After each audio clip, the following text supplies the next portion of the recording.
Hello viewers and welcome back to the channel. Today we have for you guys a 2024 Nissan Z.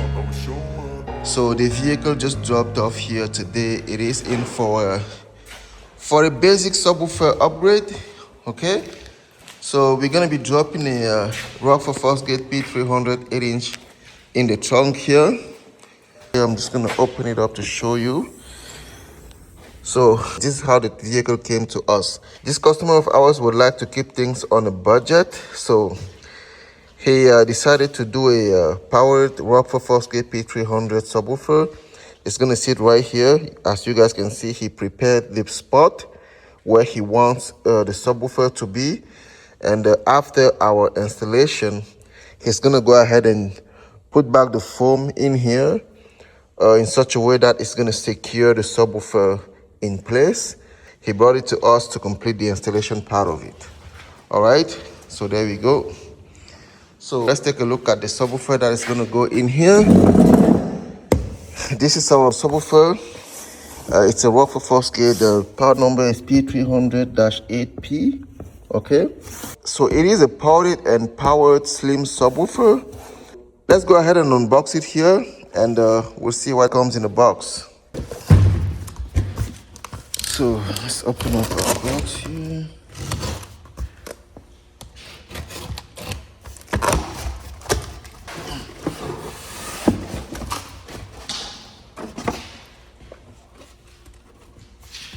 So that's our manual. Let's put it on the side. Let's see our unit itself.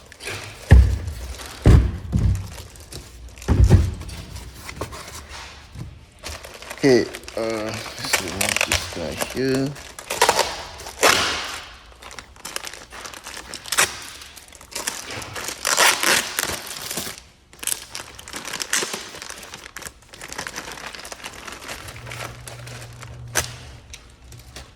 Okay, so those are the parts that come in the box, guys.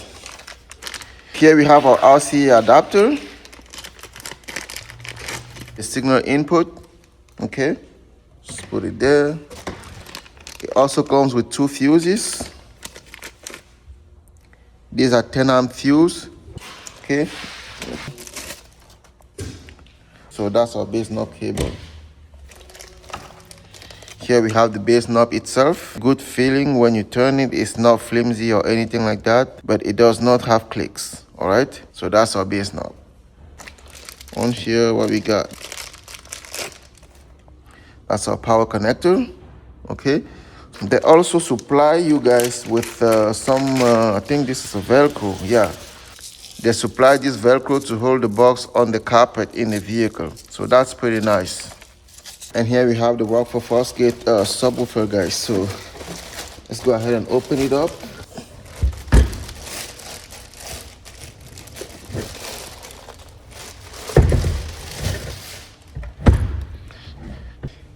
That's our P300. Take a look around.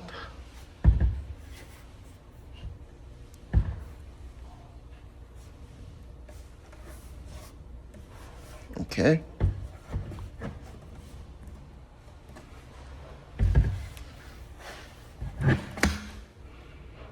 Okay. Let's take a look at our panel here now. It is a ported box, okay? 2 10-amp fuses here. Here we have the bass boost 0 to 12 dB. Here we have the crossover 50 to 200 hertz. And here we have the gain, all right? Over here we have the phase shift 0 or 120 degrees.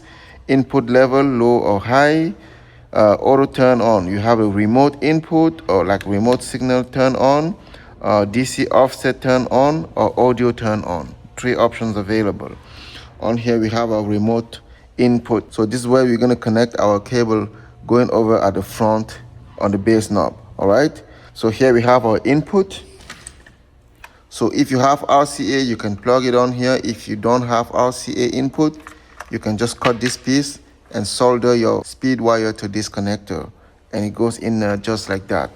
Okay, so and that's pretty much it. Here we have our power connector. You make all your connection here, and you just plug it in there. It goes this way, just like that. Okay, pretty easy. Okay, so that's pretty much it here with our unboxing, guys.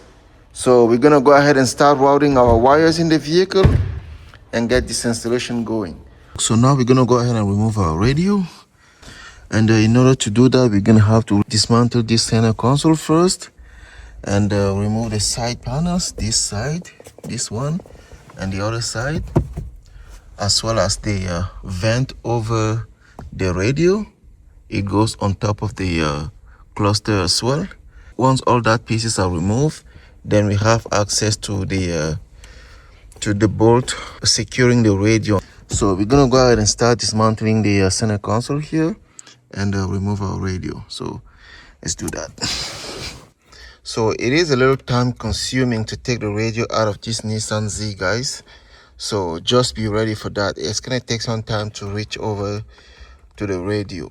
First thing to do will be to remove the glove box. Once you remove the glove box, you can remove the center console as well. So this portion here, I can show the whole thing because the radio is sitting on there. There's a side panels here that needs to be removed.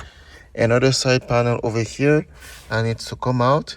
And then those are the two panels that will reveal the bolt that holds the screen on the vehicle. Okay, 10mm bolt. This is a Phillips screw. You remove the two on this side and the two on the other side, then the radio is gonna come out. Now that the radio is out, what I did is connect the Nissan radio replacement harness, as you can see, and it's gonna allow me to have access to my wiring here so I can figure out my polarity. I know this harness comes with a polarity, but I just want to go ahead and double check it myself just to make sure that I'm having my polarity correct here. Okay, I connected my polarity test on the driver speaker, and that connection is going over here. This is a multi-function tester. Okay, so I'm going to use the polarity test right now to check this polarity on my speakers. Okay, so here we are. Tone generator, no distortion detection, no phase tester. That's what I want. So I'm going to go to my phase tester and press enter. Okay, now this is not a system phase tester. This is a single speaker tester. So you need to go to the right hand side, and as you can hear, it started pulsing my speaker. I just need to go ahead and put my... So that's a good polarity. Now I'm gonna disconnect that and then hook up to the left, to the passenger side. Make sure I have the right polarity there as well. So I have my tester connected to the passenger side speaker. As you can see here, I intentionally reversed the polarity. I'm gonna go ahead and test it that way. I'm expecting the polarity to be reversed. So let's double check and see. Okay, my tester is on. I'm gonna switch over to a single speaker. And let's try it out. Okay, let's see what we get now. There we go. Okay, we're gonna try it one more time. I just reset. I'm gonna put it directly toward the speaker and enable the single speaker. All right, so we're good to go. So we have a negative polarity on that speaker, which basically tells us that wherever our positive wire is connected, it's the actual negative. And as you can see here with the gray and black stripe on, that's our negative polarity. Okay, now we're good to go with the polarity tester here, guys. So what we need to do now is just connect our speed wire to that harness, route it over to the rear of the vehicle, and close back the dash here. All right. Alright guys, so the connections over here at the battery is pretty much done. We're just waiting to hook it up on the battery positive terminal. As you can see here, we have our fuse holder. That's the bracket that we cut for the fuse holder. It's attached on the frame right here. It's pretty solid. It's pretty solid on there. This other side is just running in there like that, and it is terminated over here. All right, just waiting for the connection to be made right on the battery positive terminal here. So that portion is completely done. It's just waiting for the connection. Over here in the vehicle, the dash is still apart. We are done running our remote right there. So we're gonna have our remote on this console here. This is our speed wire running in here along with the remote. It's coming in here in the kick and then run all the way to the rear. Okay, all right. Now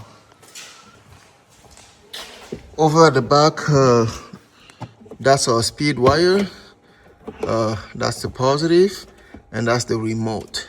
So those wires are all run over here. That's just waiting, like they're just sitting like this for now.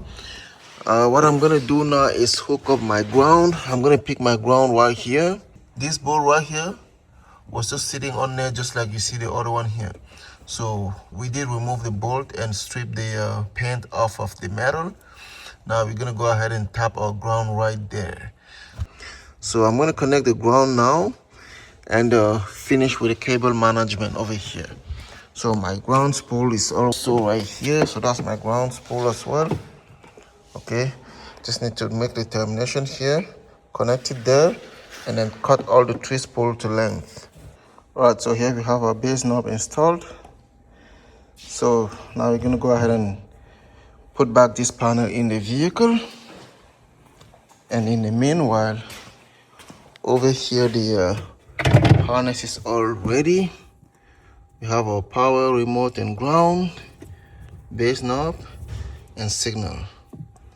So we're gonna drop the subwoofer in, make those connections, and we install our armrest panel here, and we should be done. And here we are, guys. Our installation is now complete. Like I mentioned before, this customer is decided to do the finish on in here on his own. So our job is now complete here. And in the vehicle, that's our base knob right there. Good to go here. I don't ever slow up, no I don't take I got no